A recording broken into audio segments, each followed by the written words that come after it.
नमस्कार, मैं हूं आपके साथ अंकिता पाल। बुलेटिन की शुरुआत करते हैं। जयपुर में मुख्यमंत्री आवास पर बुधवार शाम को कर्मभूमि से मातृभूमि अभियान के अंतर्गत जल संचय जन भागीदारी विषय पर एक संवाद कार्यक्रम का आयोजन किया गया। इस कार्यक्रम में केंद्रीय जल शक्ति मंत्री CR पाटिल और मुख्यमंत्री भजनलाल शर्मा ने जयपुर शहर के 200 उद्यमियों और साथ ही समाज सेवियों और प्रतिष्ठित व्यक्तियों से संवाद कर उन्हें प्रदेश को जल आत्मनिर्भर बनाने की अभिनव पहल से जुड़ने के लिए प्रेरित किया है। जन भागीदारी के इस कार्यक्रम में जिनके सहयोगी नहीं, जिन्होंने एक दृढ़ इच्छा शक्ति से देश के यशस्वी प्रधानमंत्री नरेंद्र मोदी जी के नेतृत्व में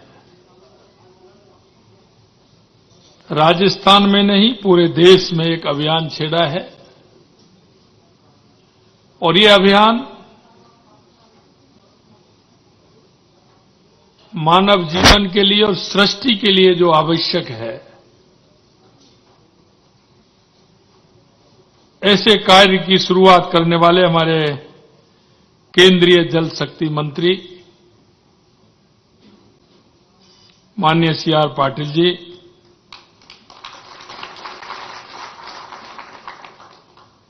हमारे जन स्वास्थ्य अभियांत्रिकी विभाग के मंत्री भाई कन्हैयालाल जी चौधरी साहब,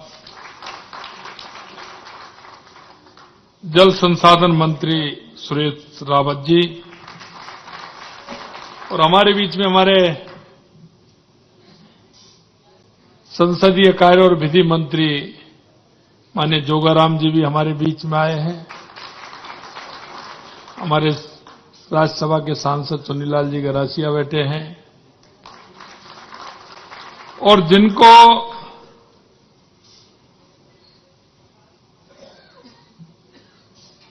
क्योंकि आवश्यकता होती है तो व्यक्ति को कहना पड़ता है, लेकिन जिनके मन में ये लगा हुआ है कि मेरा राजस्थान कैसे जो माननीय देश के यशस्वी प्रधानमंत्री नरेंद्र मोदी जी और जल शक्ति मंत्री CR पाटिल साहब ने जिम्मेदारी दी है, ऐसे हमारे दिनेश जी, कैलाश जी, किशोर जी जो बड़े मन के साथ लग रहे हैं, क्योंकि मैं सोचता हूं जब तक तो वो काम में आगे बढ़ जाते हैं। मैं उनको भी बधाई देना चाहता हूं और आज के इस कार्यक्रम में मेरे सभी प्रवासी भाई जिनके मन में राजस्थान को लेकर के एक कल्पना है, राजस्थान को लेकर के उनके मन में एक भाव है और उस भाव के द्वारा आज वो इस कार्यक्रम में सम्मिलित हुए हैं, उनका भी मैं हृदय की गहराइयों से बहुत बहुत स्वागत करता हूं, अभिनंदन करता हूं। मित्रों, जैसा मैंने कहा कि देश के यशस्वी प्रधानमंत्री नरेंद्र मोदी जी के नेतृत्व में देश में 2014 के बाद आपने परिवर्तन देखा होगा और परिवर्तन महसूस भी किया होगा। सरकार चलाने वाले तो बहुत आए थे। 2014 की अगर हम बात करें, 2014 से पहले की बात करें तो देश भयावह स्थिति से गुजर रहा था, लेकिन 2014 के बाद देश के उन तमाम राष्ट्रभक्तों में, देश के उन तमाम ऐसे इतिहासकार, बुद्धिजीवी, विश्लेषण करने वाले, उन सभी के दिमाग में एक परिवर्तन की लहर आई है और वो लहर इसलिए कि माननीय प्रधानमंत्री जी के नेतृत्व में हर क्षेत्र में जो काम हो रहा है, चाहे वो हमारा विकास हो, चाहे हमारा जल जीवन मिशन के क्षेत्र में काम हो, इंफ्रास्ट्रक्चर के क्षेत्र में काम हो, चाहे हमारा आतंकवाद और नक्सलवाद का खात्मा हो, चाहे दुनिया में बढ़ता हुआ भारत का सम्मान हो, इन सभी क्षेत्रों में काम जिस तरह से बढ़ा है वो आपके सामने है। मैं इसलिए कहना चाहता हूं कि 70 साल की आजादी के बाद किसी के दिमाग में कुछ विषय ऐसे हैं जो ध्यान में ही नहीं आए। हमारी सामाजिक समरसता के विषय भी हैं और आने वाली पीढ़ियों को संरक्षित करने के लिए भी है। आपने देखा होगा स्वच्छता का अभियान देश के यशस्वी प्रधानमंत्री नरेंद्र मोदी जी ने लाल किले के प्राचीर से प्रारंभ किया। यही नहीं, उनको लगा कि देश में असमानता पैदा हो रही है, बालिकाएं कम हो रही हैं, बालक ज्यादा हैं। उन्होंने बेटी बचाओ बेटी पढ़ाओ का नारा दिया और उसको आगे भी बढ़ाया, तो निश्चित रूप से हम कह सकते हैं उसमें बहुत बड़ा अंतर आया है। और आज आप देख रहे हैं कि जिस तरह से पानी को लेकर के उन्होंने पूरे देश के अंदर अभियान छोड़ा है, ये कम बात नहीं है। 70 साल से किसी के दिमाग में ये बातें नहीं आई थी। आज मैं कहना चाहता हूं कि जिस तरह से हमारे जल शक्ति मंत्री सीआर पाटिल साहब ने, जो कि मैं उनके पास मैंने बात की, मैंने कहा था कि मेरी ईआरसीपी का मामला है, इसके लिए मैं आपके पास आना चाहता हूं। इन्होंने मेरे को समय दिया और मैं पहुंचा। मैं आपको सत्य बता रहा हूं, मेरे को पता नहीं था। इन्होंने कहा कुछ लोगों से आपको मुझे मिलवाना है। मेरे को यह भी नहीं बताया कि किस लिए मिलवाना है। जब मैं वहां पहुंचा, मेरी ईआरसीपी की मीटिंग आपके साथ और हमारे मध्य प्रदेश के मुख्यमंत्री के साथ हो रही थी, और उसके बाद हम दोनों की मीटिंग जो आपके सूरत से हमारे 15-20 जो हमारे सभी लोग, दिनेश जी, कैलाश जी, किशोर जी और बाकी के बहुत सारे लोग थे जो वहां गए थे, उनके साथ मीटिंग की। और ये सारा का सारा प्रपोजल हमें बताया कि राजस्थान के अंदर ये इस तरह से काम करने वाले हैं। मेरा मन प्रसन्न था, मैंने सोचा था, लेकिन मेरे मन में एक भाव भी था, क्योंकि मुख्यमंत्री बनने के बाद मुझे पूरे देश में जाने का मौका मिला। मैं लोकसभा के चुनाव में पूरे देश के अंदर गया, तो वहां मेरे प्रवासी भाई जो राजस्थानी भाई हैं हमारे, सभी वहां मुझे मिले। उन्होंने पूरा सम्मान भी किया और उनके मन में एक इच्छा थी कि राजस्थान के लिए कुछ हमें करना चाहिए। मैं आपको कहना चाहता हूं कि माननीय सीआर पाटिल जी ने वो काम प्रारंभ करते हुए जब हमें गुजरात के अंदर बुलाया और हम गुजरात में गए, तो उन्होंने उस जन भागीदारी को जिस तरह से आगे बढ़ाते हुए, और उस दिन सबसे अगर मोटी किताब थी तो मेरे पास थी, क्योंकि राजस्थानी जो हमारे सूरत में हमारे प्रवासी भाई थे, अहमदाबाद में प्रवासी भाई थे, उन सभी ने यह प्रण किया। मैंने सोचा गांव बहुत हैं, 40,000 45,000 गांव हैं, तो मैंने कहा कैसे होगा। लेकिन उस पुस्तक में इस तरह से था कि 40,000 गांव में जितनी आवश्यकता है 3 या 4 इस तरह के बोरिंग लगा करके पानी को संचय करने की व्यवस्था किस तरह से हो सकती है। निश्चित रूप से मैं धन्यवाद देना चाहता हूं, क्योंकि जल संचय से जन भागीदारी, और ये बहुत बड़ा काम है। और माननीय पाटिल साहब, मैं आपसे कह सकता हूं कि पानी की समस्या जो राजस्थान ने झेली है और राजस्थान ने जो देखी है, कई प्रवासी भाई तो इस पानी की परेशानी के कारण ही हमारे भाई प्रवासी बने हैं, क्योंकि हमारी माता बहनें 5-5, 7-7, 8-8 किलोमीटर से पानी लेकर के आती थी। और अभी भी मैं आपको बताना चाहता हूं कि गर्मियों में हमें पानी के लिए ट्रेन चलानी पड़ती है, क्योंकि पानी के लिए जितना हम जान सकते हैं दूसरा कोई प्रदेश नहीं जान सकता। और मैं इसलिए कहना चाहता हूं कि देश के यशस्वी प्रधानमंत्री नरेंद्र मोदी जी के नेतृत्व में आप हमारे लिए जिस तरह से आपने जो ये पीड़ा उठाया है, राजस्थान के लिए बहुत ही सौभाग्य की बात है कि आप जल संचय से जन भागीदारी के काम में आप जितना बड़ा सहयोग हमारा कर रहे हैं। आज अभी जब मैं आ रहा था तो मैं कह रहा था, आज सुबह में रूपेंद्र सिंह जी ढिल्लो जो हमारे राधा स्वामी सत्संग के हमारे स्वामी जी हैं, मैं आज सुबह में उनसे मिलने गया था। जब मैं उनसे मिलने गया था तो बातचीत हो रही थी, तो उन्होंने मेरे से एक बात कही थी और वो मेरे से कहा था कि आने वाले समय में राजस्थान ऐसा प्रदेश होगा जिसके पास सबसे ज्यादा पानी होगा। और आज शाम को जब मैं सांगानेर के कार्यक्रम में था तो वही बात हमारे माननीय जल शक्ति मंत्री जी ने दोहरा दी कि राजस्थान में सबसे ज्यादा पानी होगा। तो मैं अभी कह रहा था कि एक दिन में 2 बार सुनने को मिला और तीसरी बात और आपने नहीं सुनी। तीसरी बात यह है कि जब सांगानेर में इस काम का उद्घाटन हो रहा था तो बंसीवारे ने भी सुन ली और वहां भी जोरदार बारिश हो गई। मैं आपको सत्य बताना चाह रहा हूं, क्योंकि जैसे ही हम सरकार में आए थे तो माननीय पाटिल साहब कह रहे थे कि योजना किस तरह से बनती है।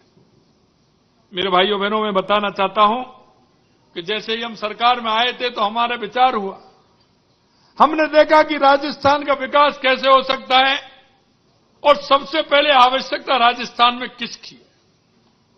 हमने हमारा मैप बनाया, क्योंकि मकान कितनी बार बनता है? कितनी बार? आप एक बार कहते हैं, लेकिन मैं कहता हूं मकान 2 बार बनता है। एक बार नक्शे में बनता है और एक बार फिर हकीकत में बनता है। तो हमने कहा कि राजस्थान के लिए सबसे पहले हमें नक्शा बनाना है और उस नक्शे के आधार पर हमें उन योजनाओं को आकार देते हुए हमें हमारे राजस्थान को आगे लेकर के चलना है। तो मैं आपको बताना चाहता हूं, सबसे पहले मकान की आवश्यकता होती है, तो उसमें मुहूर्त लगाने भी जाते हैं तो किसकी आवश्यकता होती है? अरे भाई, सबसे पहले पानी की आवश्यकता होती है ना। अगर गणेश जी को भी पानी देंगे तो सबसे पहले पानी की आवश्यकता होती है। तो हमने यही सोचा था कि हम सबसे पहले हमारे राजस्थान में अगर पानी की व्यवस्था होगी तो हमारे राजस्थान आगे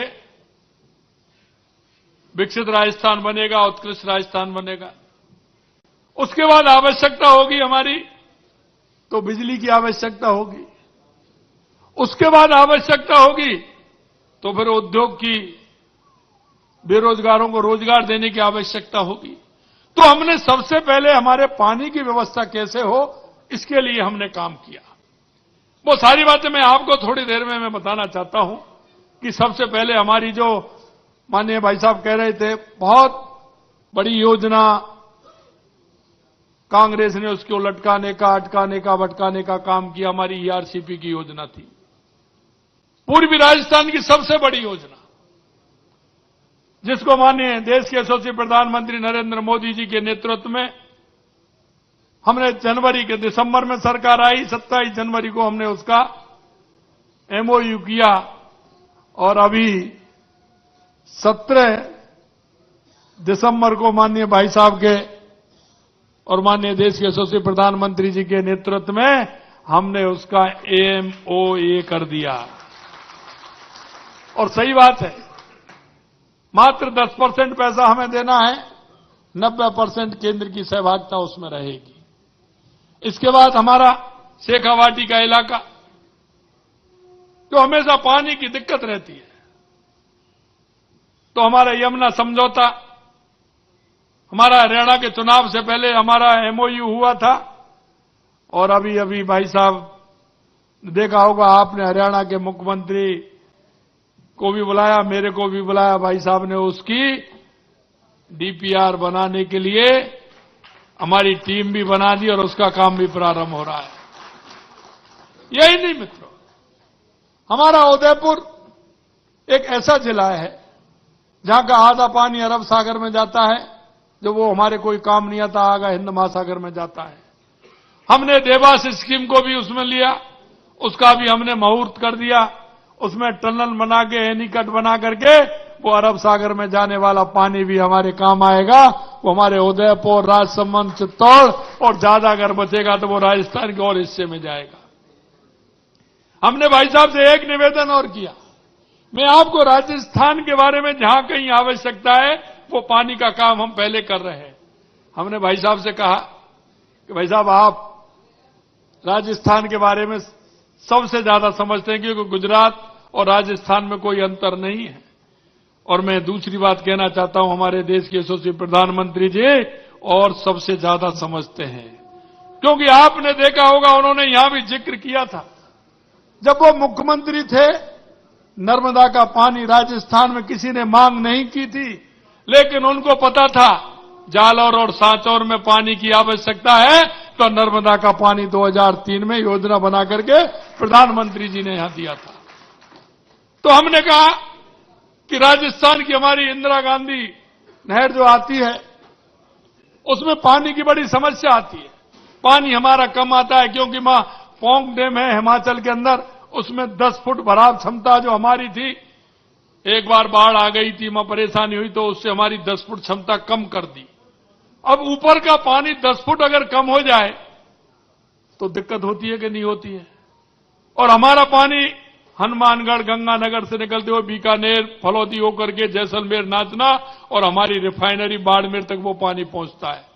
अब नाचना तक जब पानी जैसलमेर तक पहुंचता है तो हमें पानी की आवश्यकता होती है।